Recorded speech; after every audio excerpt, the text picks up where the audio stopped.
Hey guys, నేను నాన్న మొన్న ఒక పపాయ తిన్న తర్వాత గింజల్ని మంచిగా ఎండబెడితే వాటిని పెడితే వస్తాయా రావా అని చెక్ చేసామన్నమాట.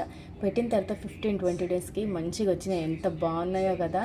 అయితే ఇప్పుడు నానేమంటుండంటే వాటిని తీసేసి ఆ కుండీలో నుండి బయట పెడదామమ్మా, సో దట్ మనం ప్రత్యేకంగా వాటి కోసం మెయింటైన్ చేయాల్సిన అవసరం లేదు, అక్కడ అవే నీళ్ళతోటి వాటితోటి పెరిగిపోతాయి అని చెప్పిండనమాట.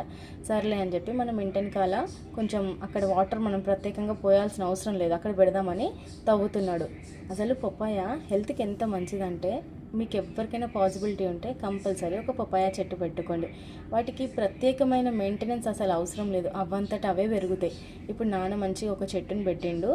తర్వాత ఏం చేసిండంటే ఆ సబ్బలతోటి రూట్స్ ఇటు సైడ్ ఉన్నాయి కదా, అవి బలపడడానికి అట్లా తవ్వుతున్నాడు అనమాట. మనం ఎటు సైడ్ పెడతామో దానికి ఆపోజిట్ సైడ్లో అట్లా తవ్వడం వల్ల రూట్స్ మంచిగా బలపడతాయంట. దాని తర్వాత ఏం చేసినామంటే దాని మీద ఒక కుండీ వేసినాం, ఎందుకంటే మన కోళ్ళు ఉన్నాయి కదా, వాటి ఆకులు తినకుండా ఉంటాయని ఆ కుండీతో ప్రొటెక్ట్ చేయడానికి ఆ చెట్టుని.